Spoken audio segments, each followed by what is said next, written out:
Welcome to this quick review of Unit 4. This is kind of the least you need to know. This is not going to be every detail. You have all your class materials, but you can take this opportunity, fill out your study guide, and to understand, whether you've got the basics down as we go through this. So we'll start first with the Louisiana Purchase. The Louisiana Purchase, it really comes down to Jefferson wanting control of the port of New Orleans. Now, this is at the mouth of the Mississippi, the United States. It's really important to trade and moving goods, particularly agricultural goods. So he authorizes the spending of $10 million, which is actually more than Congress had authorized, for buying the port of New Orleans. But France, you've got Napoleon, who really needed money, and he ends up offering the entire Louisiana territory for $15 million. It's about 3 cents an acre. And this gives a dilemma to Thomas Jefferson, because what had ended up happening here is he is a strict constructionist. We talked about that with the National Bank. Hamilton said, hey, we can do a bank. Jefferson says, oh, no, you can't, Alexander Hamilton. My strict reading of the Constitution says that we do not have the power to do that because it is not explicitly said in the Constitution. So the problem is, for Jefferson, is how does he feel about this? He has a bunch of advisors who were talking to him saying, you can do this, right? He said, hey, let's do a constitutional amendment. But they say you don't even need to do that. They say this is an implied power. The power to do this is implied with the treaty power that you have. You have a treaty-making authority. This goes along with that.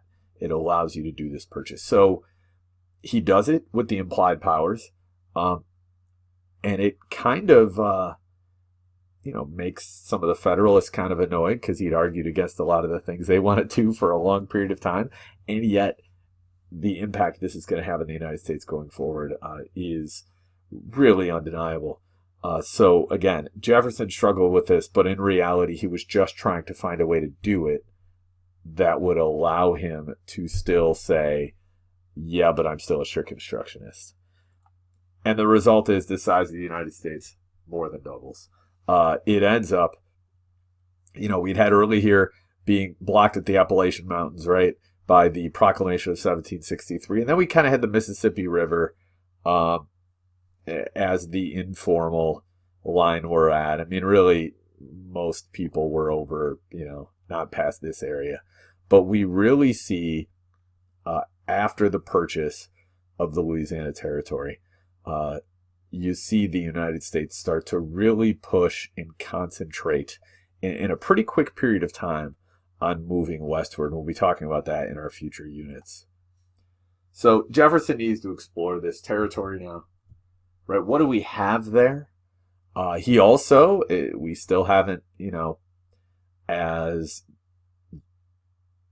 had happened in earlier generations, there is a question of, is there a water route to the Pacific Ocean? Is there a Northwest Passage? And so let's see if we can find the Northwest Passage. Let's see also what is out there, what things that we've never seen, what's the terrain like, and also let's report back about the natives and try to establish good relations with them. And so that's really the purpose of the Lewis and Clark expedition. Again, kind of a basic thing there, but that gives us kind of what we need to know. Why did they do it? What were they hoping to achieve? Okay, so this brings us eventually to the War of 1812. So we have tension between England and France. We've got the French Revolution, the Napoleonic Wars, even before that, the American Revolution, the French and Indian War, right?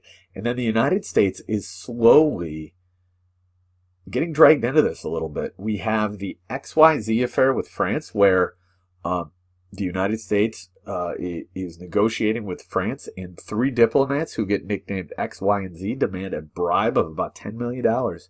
And the United States is outraged. George Washington says he'll come out of retirement to fight them, right? This is an outrage. We are an independent nation. We demand respect, and this is treating us with disrespect. So that's one thing here that's drawing the United States into more tensions. Then we have a whole lot of stuff going on regarding U.S. trade. Basically, Britain and France were both harassing U.S. ships. It has to do, again, with their war against each other. They're harassing U.S. ships, and there's a question of, will U.S. trade be what causes us to get involved in this war? So the embargo of 1807 is put in place, and again, why did they do it? They didn't want to get drawn into a war, but the impact is it actually really hurts the U.S. economy. Britain was just able to get stuff from other parts of their empire, right? They were not struggling for that. But the United States depended so much on manufactured goods from Europe that the Embargo Act really hurts, particularly U.S. shipping interests in the Northeast. And then we have Britain impressing U.S. sailors. Now, this is not, what it sounds like to us impressing, like, hey, look at how cool our ships are, right? This is your sailors are now in the British Navy. They're going to serve in the British Navy. This sounds outrageous, and it was, but it was a little more complicated than that, because some of these sailors maybe were British, who were just on American ships, or who had deserted, who had decided that they didn't want to be in the British Navy anymore, or they didn't want to be British, and they were going to be American now. So it was really hard, looking back, it's really hard to figure out exactly how many of these sailors were straight up Americans, how many of them were actually British, or how long these British sailors or British citizens had actually been in the United States or on these U.S. ships. So again, it is outrageous from our perspective, but there is a possibility that it's not quite as outrageous as it appears at first glance because of that. So again, as we get into this, there are a lot of things here too. We have the war hawks who wanted war with Britain. They wanted to go even up to Canada and help Canada gain independence, because if we wanted independence, how can Canada not? Well, Canada's not really all that interested, as we'll talk about at various points. Jefferson's doing everything he can to avoid war, but it's one of those things where eventually war is just going to break out, and it goes back and forth a bit. We end up with eventually the White House and most of D.C. actually is in flames, and it's a stalemate at best, right? It is barely, the Americans will call it a victory, and it will stir American nationalism. And it is to a point. It's reestablishing we are an independent nation and we are a force to be reckoned with. The U.S. doesn't lose territory. The U.S. maintains their independence. Doesn't really gain territory either. But it does establish going forward, you're going to have to deal with us because we are an independent nation. And it sometimes is called the Second War of Independence because, again, laying out that we are a nation to be respected was important here. Okay, we talked about some Supreme Court cases as well. We talked about Gibbons versus Ogden. This had to do basically with ferry boats and their licenses in New York State. We don't need to go a lot for our purposes of this presentation on the specific details of the cases, although you have those materials. But it has to do with the fact that Congress has the authority, the power to deal in interstate commerce, that the Constitution gives that authority. Under the system of federalism, that's something that stays with the federal government. The states can regulate intrastate commerce, trade that stays just within a state, never leaves state lines. But interstate commerce between states, it can regulate. Therefore, they rule on this. They basically rule on the side of the ferry operator from New Jersey who says, hey, I should be able to operate as well because this is between states at this point. So again, strengthening the power of the federal government, asserting that authority. It's really important early on here. We got McCulloch versus Maryland as well. Similar thing. And it's really going forward here. again, strengthening of the federal government. The Supremacy Clause says, hey, the laws of the national government are supreme. The national bank is illegal, because that was the first challenge. And also, a state cannot tax something of the national government, right? Can't tax the national bank, cannot tax the federal government, because, again, the federal government is supreme. So that's important going forward here as well. These are all the martial courts. So these are early in American history, setting out how this federalism piece will work here between the states and the national government. Then we closed with a couple other things. We talked about the Monroe Doctrine, and this is where the United States says, hey, Europe, we're done here. I know Spain, you might want to get in on colonization. You might want to retake your Latin American colonies, many of whom not that long ago had gained their independence, but the Western Hemisphere is closed to colonization. The Western Hemisphere is closed to European colonization. And really what will happen as this Monroe Doctrine is issued, as it goes into effect, and as it changes over time, Latin America is seen by the United States and Europe as being in the U.S. sphere of influence. We will assist countries who need assisting. We will control trade here. We will step in when there's problems. We'll be going back and talking about the Monroe Doctrine multiple times throughout this course. Okay, we've also got the northern and southern economies. This will come up way more in this course. It will impact almost everything we have going forward through the early 1900s. Northern cities grow. Urbanization happens. So we have overcrowding in cities, poor sanitation. We have bad working conditions and the growth of labor unions because of that. And that will be what's happening in the north.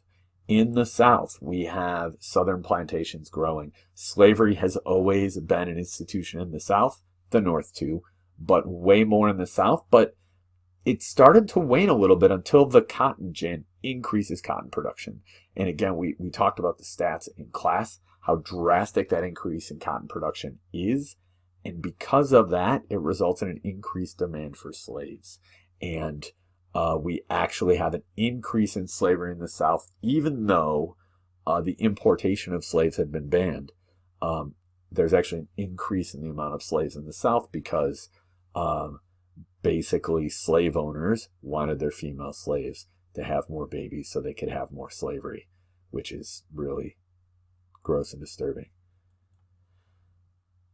Speaking of slavery, it's coming up a lot here as this new nation figures out what to do. Missouri applied to become a state. They wanted to be a slave state. And, well, let's remember back to the Constitutional Convention. The Great Compromise said there's two things. All states have equal representation, but in the House of Representatives, it is based on population. And the southern states, as part of the 3/5 Compromise, got the representation in the House of Representatives to be based on the normal population of people, except when it came to slavery. The North said, hey, wait a minute, slaves don't count. You don't give them rights. You don't give them, you don't honestly see yourself represented. And the South said, no, they should count. So the 3/5 Compromise said they will count as 3/5 of a person. So the South gets way more representation in the House of Representatives because of it. So there's this concern. It'll also throw off the balance in the Senate as well. So what ends up happening here is we're going to keep the balance the same. Maine will become a free state. They had applied also for statehood, and they'd been a part of Massachusetts. Missouri is a slave state, and then it's the 3630 line, right? That basically the southern border of Missouri. Nothing south of this southern border of Missouri will be able to be, nothing north of this will be, besides Missouri, will be a slave state. And then south of it, slavery is allowed if when they apply for statehood, that's what the state wants. And so that's really kind of where we're going to leave off here. This Missouri Compromise is tentative. The Missouri Compromise keeps, also called the Compromise of 1820, keeps tensions low for a period of time. But as we get westward expansion, This comes up again and again and again. States who want to be slave states. What to do with Southerners who move with their slaves to Northern Territory. All these issues come up again and again. So the Missouri Compromise kind of just put a Band-Aid on that for the time being. But this is something we'll be referring to again and again as well. So really know it now.